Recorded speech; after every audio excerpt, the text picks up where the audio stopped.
Thank you for tuning in to Koppen with Comic. I'm Brian Koppen, and we're here with comic Travis Grant.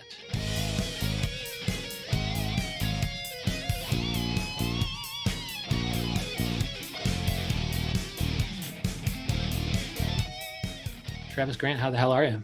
Hi, how's it going, brother? Thank you so much for coming on, man, because you're just a fucking, comedy stud. I think you're out there on Long Island sometimes, but we track you everywhere during the quarantine. You're Trav_Grant on Instagram, and you're TravisGrantComedy.com. That's true. That's correct. Yeah. And why are we waiting on your Twitter gold? I know fellow Long Islander Tom Crescenzo, he's got a funny Twitter feed. Why aren't you following the Knuckle Dragger and getting on Twitter? You know what, man? I tried Twitter like a while ago. I feel like I'm just too old for it. Like I tried. How old are you, dude? You look like you're 20. I'm 29. Yeah, I'm like halfway through 29, almost 30. God bless you. You have perfect genes, don't you? Yeah, I guess so. But yeah, no, it's like I feel like if I was successful with Twitter, I would love it.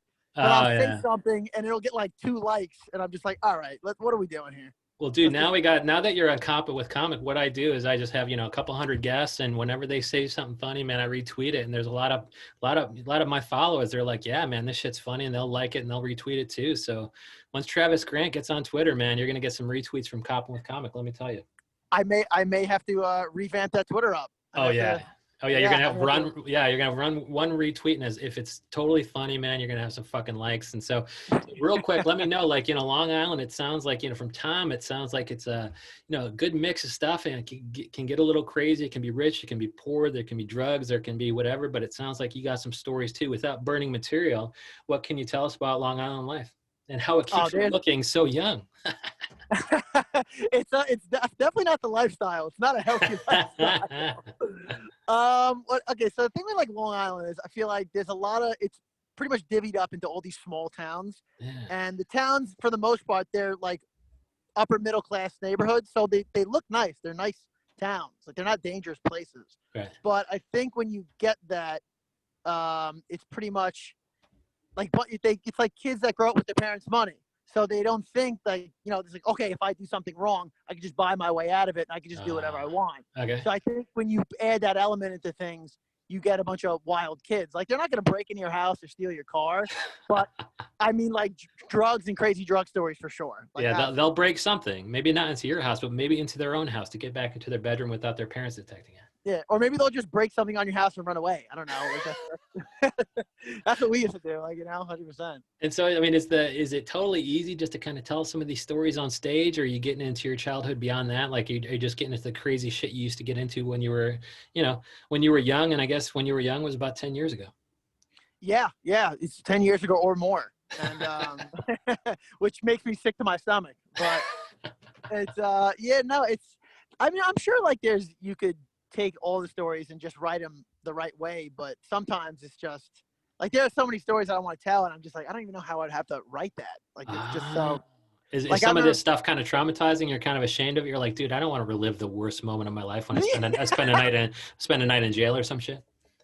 No, like okay, like there's one story where me and my friend had a neighbor. He was like 2 years older than us, and he loved hookers. Like he loved banging hookers. And so one night we were up from my friend's party, like doing blow all night. And now it's like 7 a.m. And so we were just chilling on his front porch. And my friend's neighbor comes out and like, he's having like a whole fight with a hooker. Like, I guess he didn't want to pay her. I don't know. I guess he didn't want to pay her anything. So there was like a whole dispute. And so she runs off and he runs back in his house and she calls her pimp, and the pimp comes out and him and the pimp start getting into like a fist fight. And me and my friend, this is all 7 a.m. Like the sun is like rising. So me and my friend are just like yanked out on coke, and we're like, dude, we can't even like really comprehend this right now. Yeah, I mean, if all cocaine binges would be that exciting, it sounds like you guys were just having like a front porch cocaine sesh, and then this happened. That's pretty sweet. Yeah, so we were just looking at this go down. So like the fight they both get to their feet, and the fight kind of stops, and then my friend's neighbor runs back in the house, and he comes out with this monitor lizard. Like he had a monitor lizard pet. Yes. And I don't know if you ever seen. It's like sure. a mini Komodo dragon. Yeah. So he comes out with the lizard, and he starts going at the pimp again. And then the the hooker comes out and like jumps on his back. Then the lizard gets involved and starts like biting the hooker.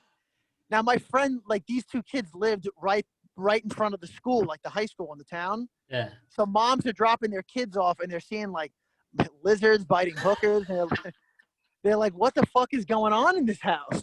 Yeah. And me and my friend were just like so strung out. We were like, yo, we should probably go back inside and finish this Coke. Like, get away. It's like, yeah, this is too much. Yeah, this is too Yeah. much. My Coke binge. My gosh, let's go back into normal fucking life. We were chilling on the porch, and like, you know, and I guess everybody, you know, any kid who went to that school will have that same story. So is that part of the danger? Like, if you're telling this on stage in Manhattan, of course you're the only one with the story. But like, if you're out there in Governors and you know everybody's fucking telling the same stories, does it, you know, does it get hard to kind of stand out? You almost have to stand out by being a little bit more vulnerable and a little bit less crazy, right?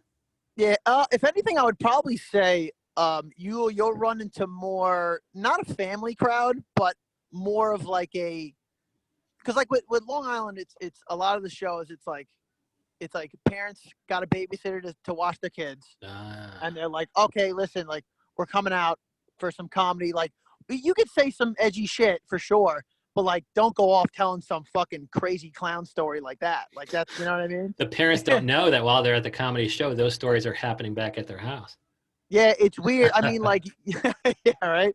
I mean, like, just use your discretion, like, kind of feel it out for yourself. And if you can tell a story like that, then tell it. Yeah. But I've definitely had my fair share of times where I thought I could tell a story like that, and I fucking cannot. It's like, and why? Because it's not punchy enough, or because the people in the audience recoil? Yeah, it's more of like a recoil type situation. Oh shit! You're like, you guys were not ready for this. Yeah. I think I had one podcast episode where I said some shit from my childhood. I was totally a kid, and I was like, oh my gosh, my guest was not ready for that. Let's go ahead and edit that out. But you can't do that while you're on fucking stage. And so, like, when you're in Manhattan or in Jersey or whatever, like whenever you're playing in the city or away from Long Island, are you able to kind of, you know, dial up the Long Island hijinks? Yeah, I mean, I know if you're in like the Midwest, you can say whatever the fuck you want for the most part, because they hear like a New York voice and they're like, this guy's incredible, he's crazy. You're like, this is normal. Yeah, all five of us, all five comedians had the same story. Yeah, right. But yeah, no, I don't know. The city, I really can't answer that for you. I guess I would say I can get away with crazy stuff the same amount as Long Island. It differs, you know. I can't. Yeah. I mean, I think I said Tom Crescenzo, like he was saying something like, you know, something that Governors might not play at a Brooklyn mic or something like that. Have you played in Brooklyn? And have you seen a difference with the audience? Yeah, Brooklyn is that's a different vibe for sure. Like I know what I look like and I know what I sound like, and I feel like every time I'm in Brooklyn, for me to have any chance of having a good set, I have to kind of play this role of just like, yeah, I'm an idiot, I'm a Long Island moron, and they like it. But if I do anything aside from that, they're like, who the fuck does this kid think he is? And they really, like, have you ever tested out things that were more, you know, personal and vulnerable? Yeah. And how does that go over in Brooklyn, or how's it go over in Long Island? I think Brooklyn does like vulnerable stuff, I would say, like just from personal experience. But yeah, even if you look like you. Yeah, like if I say something like kind of more on like a tool bag type cadence, you know what I mean? Yeah. They'll be like, they'll throw me out immediately. 100%. Like 100%. And what were you rocking at the Fifth Borough Comedy Festival recently? Oh, I was just being a savage at the Fifth Borough. Yeah. Is the Fifth Borough, is that Jersey or is that Staten? Staten Island, but they recently brought in Jersey this year, I guess, because I mean the pandemic made things weird, and locations were kind of, you know, it was uneven ground pretty much. So no one, it was trouble finding locations for the most part. You were able to be a savage down there in Staten Island. Oh, I love Staten Island. I love that. You do well in Staten Island, huh? I love that place. Is that like Long Island for somebody who's been to neither? Are they both pretty similar in terms of kind of party hijinks? Yeah, and like demographic of people, it's pretty damn similar. Okay, and then yeah, go ahead. I feel like they're more Italian though. Like there's a lot of Italian. And so what's on Long Island? Just a mix? I feel like it's like mostly Italians and Jews. Okay. You got a good amount of Irish people here. And then yeah, but I feel like Staten Island is heavy Italians. Okay. Wow, but you go over well in that crowd. Yeah.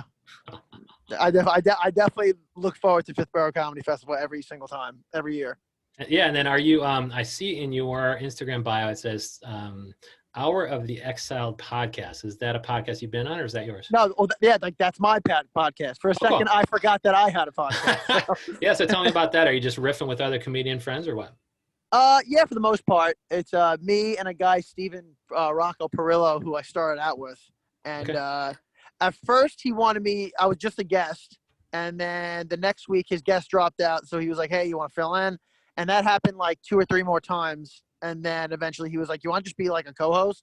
And I was like, "Yeah, I'm down. Let's do it." So, And you guys are just taking on events of the day, like you're taking on Trump and all that shit, or just funny shit that's been uh, the he, mask bullshit. I'm not really a politics guy. I don't Okay. really like to do that. Also, like if I try to even like start talking about politics, I'll just sound like the biggest retard in the world. That So I doesn't just stop everybody, let me tell you. oh yeah, no, I know where I stand with that. So I just kind of stray away from it. Again, then But you're just kind of riffing on everything that's going on, like the pandemic and all that. yeah, something like that. It's we were doing it every week, and then we stopped doing it every week because it just kind of got stale. Okay. So I was like, maybe just do it every other week, or I don't know. So I think we're gonna start doing it October 6th again. So and then Yeah, Joshua Palla does Low End Gigolos, and he said something like, "Yeah, I mean, every episode is just us being in the house and not being able to get out and do anything, so it becomes depressing after a while." But have you had have any experience with former guest Mike Calcagno? yeah, that was another guy I started out with. I haven't seen him in a while. It's funny you brought him up. I was just thinking about him. Yeah. So Like, is he playing in the city quite a bit, or is he still? I don't even know if he's Long Island to begin with. yeah, he's from Babylon, so he's from farther out on the island, Okay. but he's mostly city now. But he does his Long Island spots. He gets around. He does road gigs and stuff like that. Is there a difference between farther out there and closer to the city with respect to kind of what kind of comic can I expect? So if you're at the tip of Long Island or whatever the fuck it is, are you a different kind of comic than somebody who has to commute for 5 seconds, is barely on Long Island? Like what, as in terms of Just like as a their you know, style? yeah, what are the neighborhoods like, or what are the comics like? Is it roughly the same, or is there a difference between, immediately on the island and all the way at the end? I mean, like stylistic wise, I would say. I mean, it's kind of the same for the most part. Okay. As far as like, I mean, how it actually looks, Yeah. I'd probably say, I mean, Suffolk is more spread out for sure. Okay. And I also feel like with Suffolk, I'm going to say this in 10 bucks. I'm going to get messaged by a Suffolk comedian like, what the fuck do you know, asshole? But I feel like there's like, you have your really nice neighborhoods and then there's really poor neighborhoods. Like there's no in between. You know what I mean? Yes, they should be right next to each other. Absolutely. Where Nassau, there's more of like, yeah, there's more variety with something like that, like class, and I guess. Oh, good. I feel like that's the difference between Queens and Brooklyn to me. I think Queens seems a little bit more blended, whereas some of these Brooklyn neighborhoods that are nice are just little pockets of affluence, with fucking warehouse districts surrounding them or whatever. So we're going to keep track of all this shit. We're going to keep track of Trav_Grant at Instagram, but also TravisGrantComedy.com. And when can we expect the next episode of Hour of the Exiled? I guess you're on hiatus. October 6th, we're gonna do it. Yes. So I guess just keep following me on Facebook, and then my friend, the guy who I do it with, Steven Rocco Perillo on Facebook, and we'll let you know. We'll throw it up. Yeah, throw up all the info. Yeah, we'll hear you coming. Travis Grant, thank you so much. Thank you for having me, brother.